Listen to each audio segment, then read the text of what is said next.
Often hastiness is from Satan. Haste is the enemy of perfection. Often hastiness is from Satan. Haste is the enemy of perfection. Alhamdulillahi Rabbil Alameen. Wassalatu wassalamu ala Sayyidil Mursaleen. Amma ba'd. Fa'a'udhu billahi minash shaitanir rajim. Bismillahir Rahmanir Rahim. As-salatu wassalamu alayka ya Rasulallah. Wa ala alika wa ashabika ya Habiballah. As-salatu wassalamu alayka ya Nabiyallah. Wa ala alika wa ashabika ya Nurallah.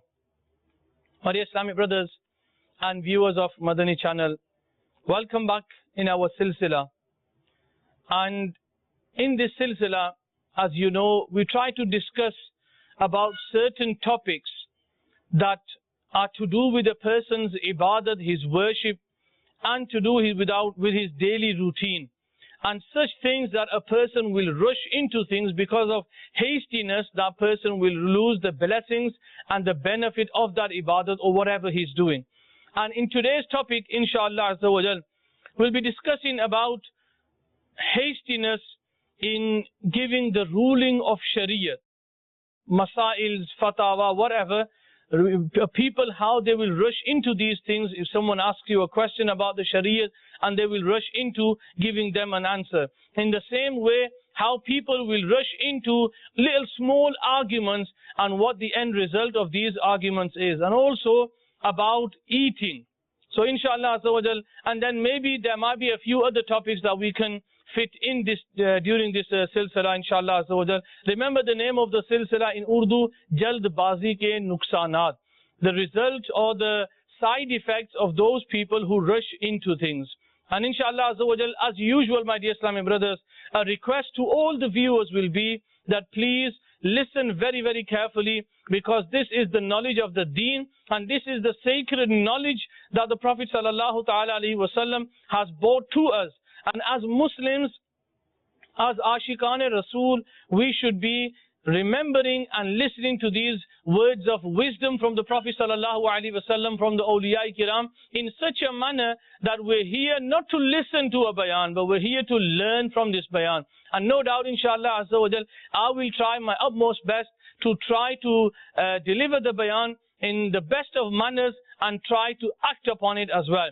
This is the beauty of a bayan, this is the beauty of knowledge, is when you start to act upon what you have said. So may Allah give me the ability and all of us the ability to act upon the beautiful sayings of the Prophet sallallahu ta'ala alaihi wasallam and the awliya kiram. We begin with the blessing of reciting durood and salam upon the Prophet sallallahu ta'ala alaihi wasallam. Shaykh Tariqat, Amir Ahl Sunnah, the founder and leader of Dawat Islami, Hazrat Allama Maulana Abu Bilal Muhammad Ilyas Attar Qadri, may his shadow remain upon us. In one of his booklets, he writes a beautiful hadith of the Prophet sallallahu ta'ala alaihi wasallam, which is something like this. The mafhum is that a person who recites 50 times durood upon me in this world, I will shake hands with that person on the day of judgment. Now imagine, my dear Islamic brothers, how and what a beautiful reward for just reciting 50 times durood upon the Prophet sallallahu ta'ala alaihi wasallam, that individual, the Muslim, will have the opportunity to shake the blessed hands of the Prophet sallallahu ta'ala alaihi wasallam. And if you act upon the Madani Inamat, if this is the first time that you ever heard of Madani Inamat, then Madani Inamat is a small booklet printed by Maktabatul Madina. And these are 72 questions for Islamic brothers and 63 questions for Islamic sisters. That Amir Ahl Sunnah has said that if we try to implement these questions in our lives, then inshallah Azza wa Jal, our life will be according to the will of Allah Azza wa Jal, and inshallah Azza wa Jal, with the blessing and the will of Allah Azza wa Jal, will be successful in living our lives, and inshallah Azza wa Jal, having a successful life. So my dear Islamic brothers, Amir Ahl Sunnah, he writes in Madani Inamat that make your habit of reciting 313 times Durood Pak. So inshallah Azza wa Jal, I make the intention, you can also make the intention that inshallah Azza wa Jal, from today we will recite at least 313 times Durood Pak. Now sometimes a person thinks, I don't get time to recite Durood Pak. Where am I going to get this 5 or 10 minutes? Because, we are so busy in our lives. And let me mention one thing here, my dear Islam brothers. This is one of the biggest excuses that the shaitan, he puts into our minds and hearts, that I don't have time. I'm too busy working. I'm looking after the family. I don't get time. Now, my dear Islam brothers, we discussed this in the previous silsilas, that when we are going and coming back from work, when we are sat at home doing nothing, then recite Durood Pak. Make this compulsory upon yourself.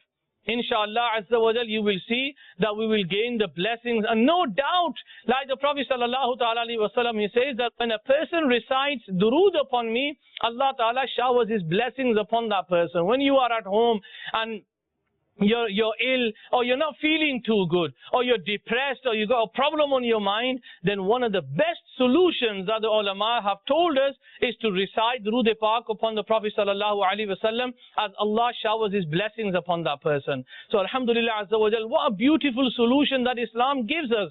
Allah Ta'ala, he says in the Quran, Ala bi dhikrillahi tatma'innul qulub, that the remembrance of Allah Azza wa Jal is the satisfaction of the heart. That no doubt in the remembrance of Allah is the satisfaction of the hearts.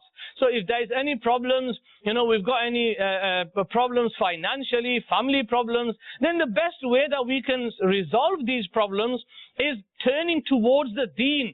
Going to a cinema, reading a book, reading a novel, reading any other digest, reading a biography of any worldly person, you're not going to find no satisfaction. And that is guaranteed, because the word of Allah can never be wrong. The word of Allah is that you will only definitely find satisfaction in the remembrance of Allah. And the scholars, they have said that remembering the Prophet Sallallahu Alaihi Wasallam, reciting Durood upon the Prophet Sallallahu Alaihi Wasallam, is also remembering Allah Azza wa Jal. So may Allah Azza wa Jal give me and all of the viewers of Madani channel the ability to recite Durood as much as possible unto the Prophet Sallallahu Ta'ala Alaihi Wasallam.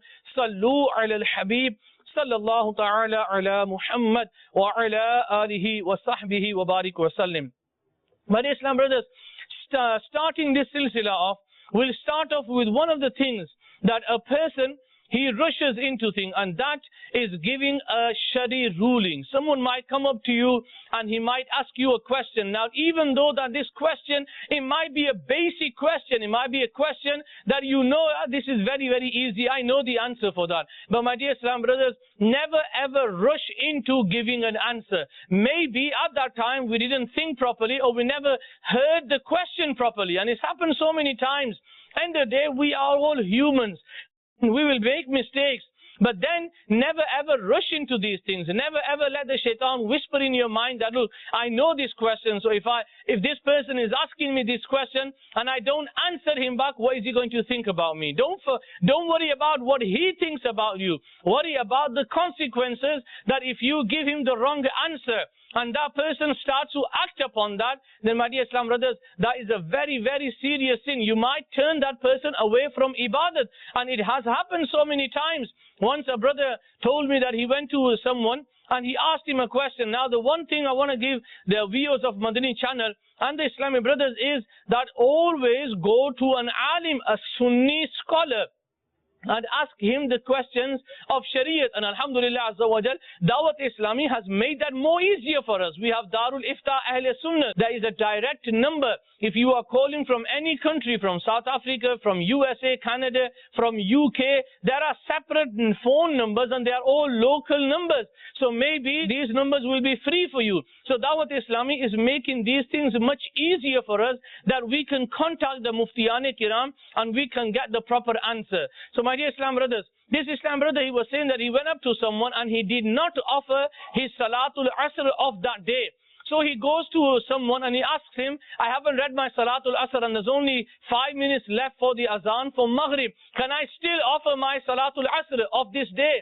And the person turned around and he says, well, you can't, because 20 minutes before sunset is makruh time. So you can't read your Asr Salah. So that person, he says that I missed my Asr Salah of that day because that person told me. And then he says that I went to a Sunni scholar and asked them the question later on. The Sunni scholar, he replied that, look, if you have not offered your Salatul Asr of that day, then you can read that up to beginning of Maghrib. So he says that he missed his Salah because of someone giving him the wrong answer. So one thing is, as those people who are seeking knowledge, who want answers, do not go to anyone. Don't go to any person. You know, oh, he might know this answer. I'll go up to him.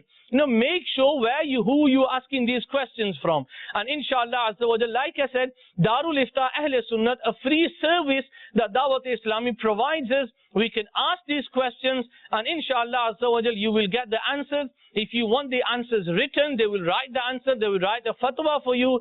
Or if you want an answer via email, inshallah, you will get the answer via email as well. So my dear Islam brothers, I just want to mention how important it is for those Islamic brothers and Islamic sisters who sometimes think to themselves that if I don't answer this person, then he's going to make fun of me. He might be an alim.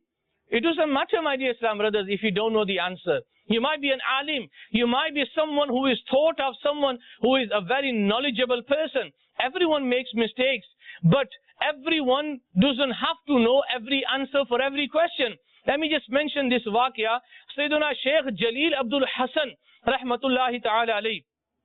A woman once came up to him and she asked him a question. And Sayyiduna Sheikh Jalil Ahmad Hasan, rahmatullahi ta'ala alayhi, he gave that woman a fatwa. And that woman, she took the fatwa and she went away. And later on, he realized that, and he came into a doubt if the answer was the correct one or not. So he quickly stood up and barefooted, he walked outside the masjid and he went to the woman and he says, please give me this fatwa back. Come to me a few days later and then I will give you the fatwa again. His students that were sat there, they said, Ya Sayyidi, what happened? And he says that when I gave the fatwa to that woman, I had a doubt in the answer. So therefore, I went rushing, and they said that you could have told us. We could have gone after that woman and we could have got that fatwa back for you. Why did you have to go and you went barefooted as well? And look at the beautiful answer. Look at the khawf khuda, the fear of Allah, that if this woman acts upon the fatwa I have given her, maybe that was the wrong answer and I will be responsible on the day of judgment. And he says that it was me who gave that fatwa to that woman. And if I had told you to go and fetch that fatwa back, then you would have taken time putting your shoes on and then you might not have even found that woman. So therefore I rushed and I brought this fatwa back. So this is the fear of Allah. Whenever someone asks you a question, the best answer that you can give them is to go to a Sunni scholar. If you are 100% sure that this is the answer, again, my dear Islam brothers, make sure that you are 112% sure that your answer is right. Because later on, if the answer comes out to be a wrong one, then you'll be responsible for that in this world and in the hereafter as well. And some wise men, they have said that to waste yourself or to have yourself locked up is better to control your tongue, as nothing is more worthy of controlling than the tongue, as it makes many mistakes by rushing to giving answers. That is, the wise men, they have said that it's better to lock yourself up, and it is better that you waste yourself than to give the wrong answer. Why? Because you control your tongue. Because of your tongue, you're going to rush into that. You are going to lose the benefits. And this is why, my dear Islam brothers, Amir Ahl-Sunnat in Wasail Bakshish, a beautiful poem, Amir Ahl-Sunnat, he says, Meri zaban tar rahe zikr durood se. Meri zaban tar rahe zikr durood se. Beja hasu kabhi na karu guftagu fazul. Now, Amir Ahl-Sunnat, he says that we need to control our tongue. And as many times you must have seen this sticker or the card that Amir Ahl-Sunnat and Muballighin of Dawat Islami, they have this card. And at the bottom, what does he say? Ek chup so sukh. Silent is salvation. So always keep your tongue under control and always never ever rush into giving answers. And remember, for a non-alim to give answers of Shariat is not allowed anywhere. For a non-alim to give answers for Shariat is not allowed. Sometimes people go into the depth, they'll ask you questions about zakat, they'll ask you questions about hajj, they'll ask you questions about certain ibadat that a person does not know. But just to save that humiliation, he will give the answer. And the wise men, the best person, what would they do? They would make sure what they are saying, and then they will say that thing. And in the same way, my dear Islam brothers, moving on to the next thing. People rush into making judgments. You know, Allah, children when they fight. Now, people rush into making judgments. Now, this is another thing that we need to discuss about. That what happens and what is the negative ending of those people who rush into these kind of things. You see two children fighting. And then what happens? You are the one who needs to make that judgment. Now, these could be your own children, or these could be your students in the madrasa, at school. Now, you need to making this judgment. Now, what happens sometimes? A student who is always naughty, he's always messing about in the class. It doesn't always mean that he's always like that. No, that's not the case.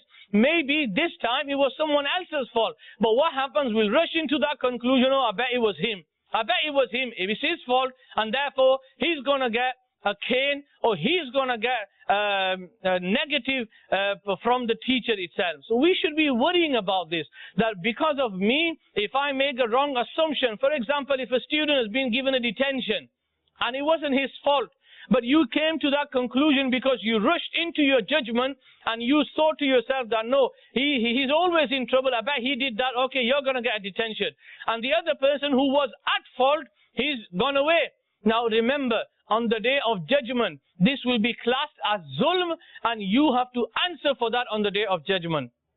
My dear Islam brothers, there are so many waqiyas, so many stories, true related stories. I'm just going to mention a couple of them in front of you, how these small feuds between children, end of the day, children are children. They're going to fight with one another. They might do a lot of things. But what will happen, end of the day, they'll be shaking hands, they'll be going home together. But what happens is when the family gets involved, when parents get involved, even over little things. Why did your son swear at my son for? Okay, that's it now. Hell breaks loose. Why did your son hit my child? Why did your son even look at my son? He took my son's pen. He's never given it back to him. Yeah, the children, they're shocked to what's happening here.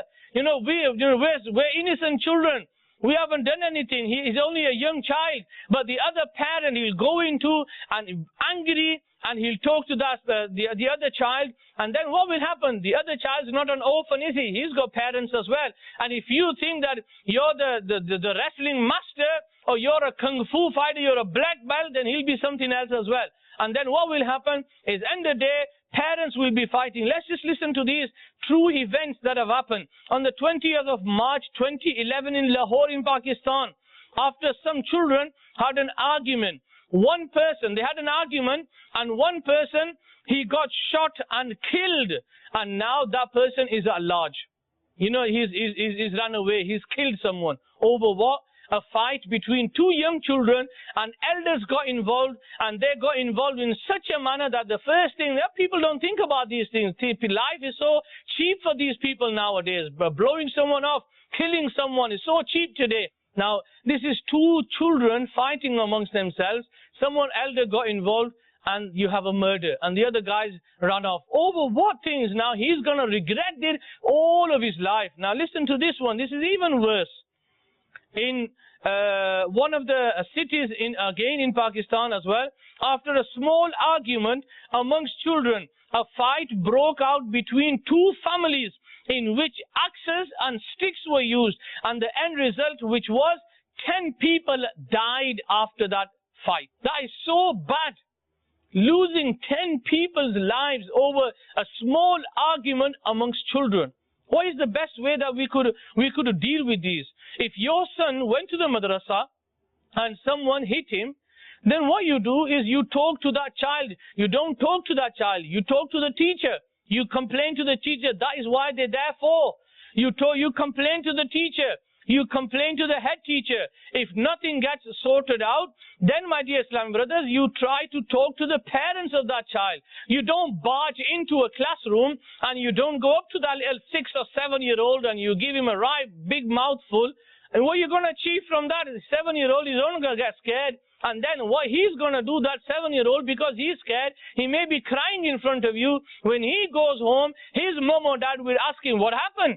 And he's not going to tell you that I hit this child and his parent. He's going to say so-and-so's dad came up to me and he gave me a right mouthful. He even slapped me. He did this to me. He did this to me. And then do you think that their parents will, because if you are hot-headed, they'll be 10 times more hot-headed than you. And this is why you end up with these results. This is why you end up with 10 people dying. This is why you end up people using sticks and axes. Why? Because of jahiliyyat, because of ignorance we have in our community. We do not even know the respect of another Muslim. Without any Shari reason, you do not do these kind of things. In a normal civilized communities, these things don't happen. Yet you see that life is so cheap. People will kill someone, you know, over small little things. I know another incident that happened over a small plot of land. 12 people have been murdered in that family because of a feud of only a small plot of land. That plot of land is still there, but 12 people have lost their lives. Just imagine, my dear Islamic brothers, on the day of judgment, even if you swear at someone, never mind swear at someone, even if you look at someone and you make him fearful, you will be answering to Allah Azza wa Jal on the day of judgment. Another thing, my dear Islam brothers, we need to discuss is rushing into committing sins. Some people find it, good. Some people find it, they take a buzz out of committing sins. And remember what the Prophet sallallahu ta'ala alaihi wasallam, he says, there are 8 types of people. Remember, listen to this hadith of the Prophet sallallahu alaihi wasallam very, very carefully. And if you can, my dear Islamic brothers and viewers of Madani channel, please try to take a note of this hadith. The Prophet sallallahu ta'ala alaihi wasallam has said, 8 types of people will be disliked by Allah Azza wa Jal on the day of judgment. Allah Ta'ala will not like these people. He will have nothing to do with these kind of people. 8 types of people. Number 1 is the one who lies. Number 2, an arrogant person who has takabbur. Number 3, the one who has hatred for his brother. And when he came to him, he be good to him. Number 4, those people, when you call them towards Allah Azza wa Jal and His Prophet sallallahu alaihi wasallam, they make excuses but run towards the works of the devil. Number 5, those people who swear an oath on completion of any worldly matter, if though it was permissible. Number 6, those who tell tales. Number 7, those who put separation amongst friends.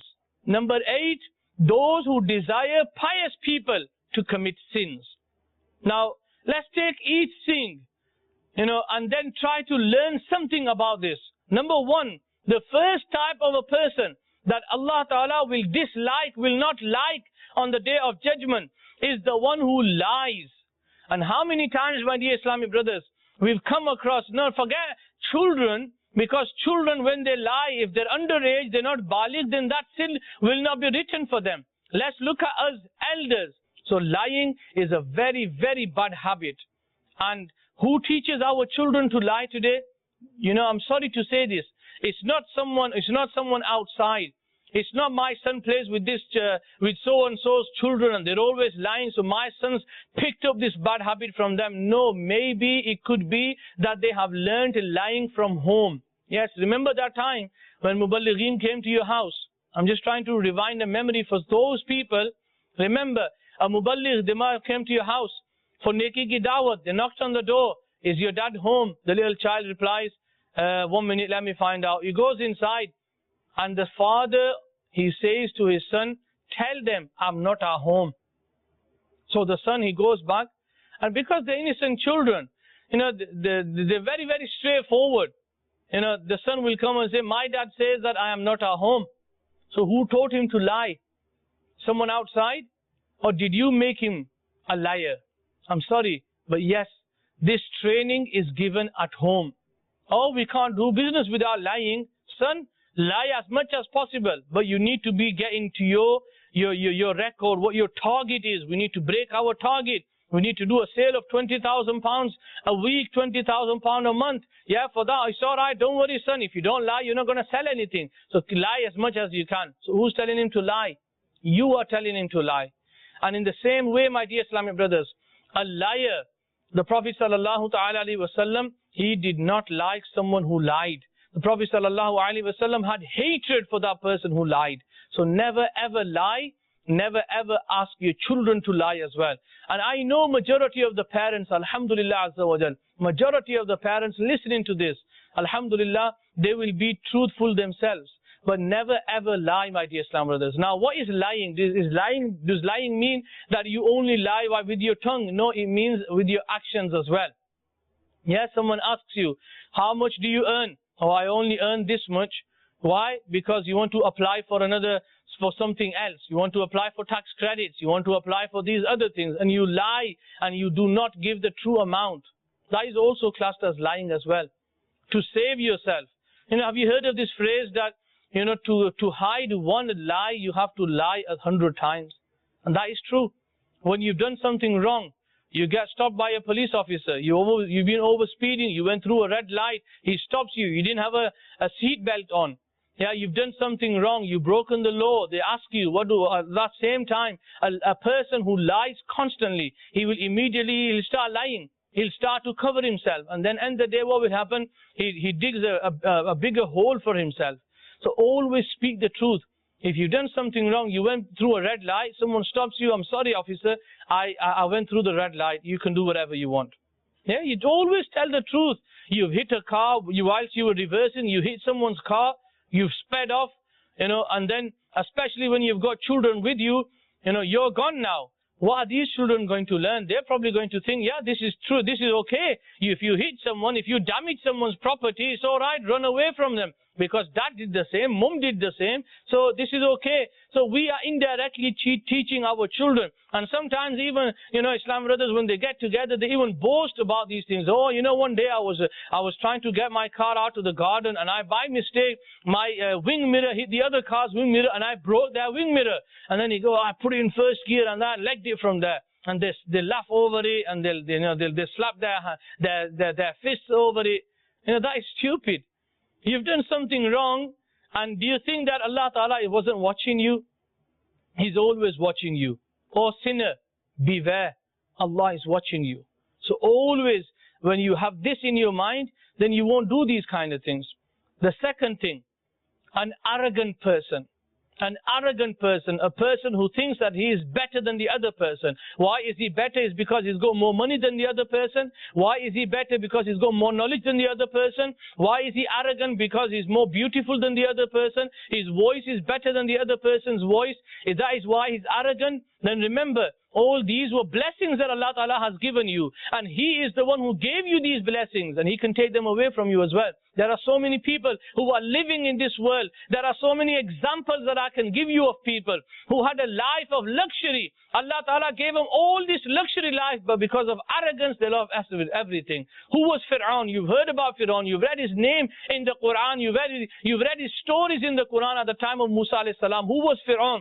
Fir'aun was an arrogant person. He thought that he was better than everyone. And that is why he proclaimed himself as God, ma'azallah. He says that he was Allah. He was the creator. He was such an arrogant person, yet we still read about him. And even today, you will find a body in one of the museums in Egypt. Why? Because Allah Ta'ala has preserved his body so that we can learn a lesson from that arrogant person. Have you heard of Qarun? You've heard of Haman. You've heard of Abu Jahl. You've heard of Abu Lahab. You've heard of all these kuffar of Makkah. You've also heard about Namrud, all these kuffar. Where are they today? They're gone. They're finished. They're bones now. But my dear Islam brothers, remember, an arrogant person is someone who is destroying his own deeds. There's a waqia that a pious person was once sitting under the shade of a tree. And as he was sitting under the shade of a tree, he saw a person who was coming towards him. And this person was someone who committed a lot of sins. And he wanted to sit next to this pious person so that he may learn from him. And maybe Allah Ta'ala can shower mercy upon him as well. And he can change his lifestyle. But as he was walking towards this person, this pious person, he thought to himself, why is this person coming towards me? I hope he doesn't sit next to me because he's a sinful person and I'm a pious person. So arrogance came inside him and he sat next to him. Allah Ta'ala sent a revelation to the Prophet of that time that, oh Prophet, go to that person, go to both of them and say to that pious person that all your good deeds that you have done, they have all been destroyed because of you being arrogant. Start again. And that sinful person, say to him that Allah Ta'ala has forgiven all your sins. Start all over again. Never be arrogant. Never be arrogant because you have more money. Never be arrogant because you are clever than the other person. And especially this is found amongst the youth, especially college, university and school. Oh, I'm better than him. I'm clever than him. I'm the favorite of the teacher. So arrogance comes into him. You know what destroyed the shaitan? The shaitan, he was the teacher of the angels. We know that. But what destroyed the shaitan today when something happens, when we commit a sin, what do we do? What do we say? He was the shaitan. The shaitan made me commit these sins. But what made the shaitan? Because shaitan, his name wasn't the shaitan, was it? His name was something else before. So what made the shaitan? It was arrogance that made him commit that sin. It was that arrogance that I am better than Adam alayhi salatu wasalam. I am better than him. I am created out of fire. He is created out of mud. I am better than him. And until the day of judgment, the shaitan, he will be cursed. And on the day of judgment, he'll be thrown into the fire of hell. So never ever be arrogant, my dear Islam brothers. The third thing, the one who has hatred for his brother, but when he comes to him, he be good to him. Yeah, you talk bad about someone. Oh, this so and so person, I know him. He's like that. He's a show off. And people say so many things, so many bad things about that person. But as soon as he comes up to me, how are you, brother? Oh my, I was talking about you. You're the best person. You're the best brother. I love you, man. I like being in your companionship. I like being with you. As soon as he turns his back and walks away, again you talk bad about him. Allah Ta'ala does not like people like that. And I don't, even people don't like people like that as well. These people are called two-faced. Don't be a two-faced person. Be genuine. Be one. Alhamdulillah, one true Muslim. Yeah, don't have hatred for another Muslim in your heart without any valid reason. The fourth type of person, those people who call towards Allah and the Prophet sallallahu alaihi wasallam and they make excuses, but they run towards the work of the devil. My dear Islam brothers and viewers of Madani channel, so many people, you invite them towards the masjid, oh, I don't have time, pray for me, my clothes aren't clean. How can a Muslim be wearing clothes that are unclean? What if you die now? Are you going to die, in that uncleanliness state? Are you going to die in that napaki state? A Muslim should be clean all the time. Are we amongst them? Are we one of them people that make excuses when it comes towards when it is to do with the deen? Or are we those people? And the next part of the hadith was that they will run towards the work of the devil. Yeah, you don't have time to go on the Madani Qafila for 2 days. Yeah, your friends going to Paris, to France, to Morocco, to all these places for a holiday, for a week. You've got plenty of time for that. Oh, where did you get this time from? Where did you get this time? Yeah. Oh, I got a holiday from work. I booked a holiday. Oh, you didn't have time for the Qafila for 2 days. You did not have time to come to the Ijtima for one night. Okay, for 1.5 hours, you didn't have time to come to the Ijtima. Yeah, you have gone to Manchester, you've gone to Bradford, you've gone to all these places to have a meal with your friends. Where did you get this time from? You don't have time to read the Quran, yet you'll have plenty of time to watch a film, ma'azallah. You don't have time to read the beautiful word of Allah, the beautiful kalam of Allah, that you've got time to read a biography of a football star. You don't have time to read the sunnah of the Prophet sallallahu ta'ala alayhi wasallam, yet you got the time to read a newspaper. You've got the time to read a magazine. Where did you get this time from? Well, what happens, my dear Islam brothers, is because with that love of Islam is slowly diminishing in our hearts, is slowly moving away. And fear that day when Allah Ta'ala, He seals your heart. And then you'll never come towards the straight path. Fear that day. I should fear that day. And each and every one of us, we should be fearful of Allah. What if Allah Ta'ala writes this in our destiny? That okay, I've given him many, many chances. He's not coming to the straight path. Now Allah Ta'ala, He seals your heart. Then what will happen? Fear Allah and do tawbah. The fifth thing, those people who swear an oath on completion of a worldly matter even though they know that it was impermissible. People swear an oath, this is the qasam, I did this work even though they know that it was impermissible. Number 7, those who put a separation amongst friends. You know these two friends because maybe you are jealous because he's not your friend. Maybe you're burning inside your heart. Why is he always hanging around with him? Why is he always treating him? Why is he always giving him gifts and no one asks about me? No one gives me any gifts. So one thing is that jealousy is burning in your heart, and then what you do is that the shaitan will whisper in your mind, and then what a person does, he will try to separate these friends. Allah Ta'ala does not like people like that, who make separation amongst friends and separation amongst families, separation amongst blood brothers, separation amongst a father and a son, separation amongst a mother and a daughter.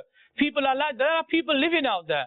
These sad people are out there who are making the family members fight with one another. They'll tell one thing to someone else and they'll fill the other ears of the other person, and they'll make a son fight with his own dad.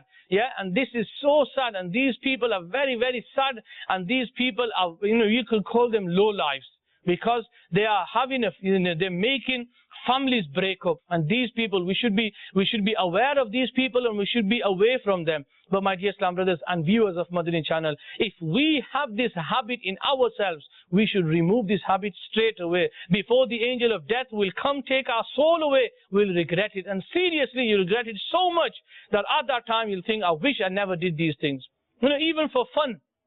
Some people will make two friends fight with one another, and then they'll say, oh, I was only joking.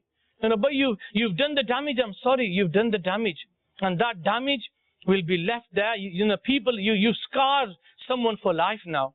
That person, he may say, I forgive you on your heart, or on your face, but he hasn't forgiven you in the heart. That is one of the worst conditions to be in.